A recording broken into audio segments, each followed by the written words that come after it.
Мұқағали Мақатаев. Үш бақытым.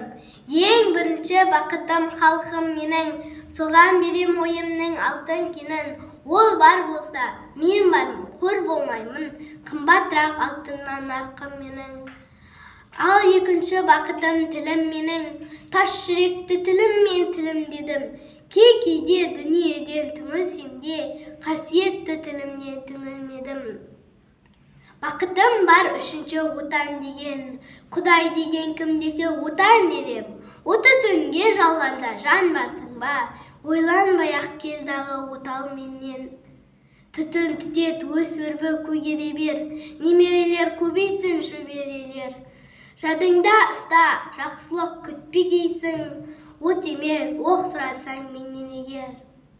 Үш бірдей бақытым бар алақанда, мені мұндай бақытты жаратар ма?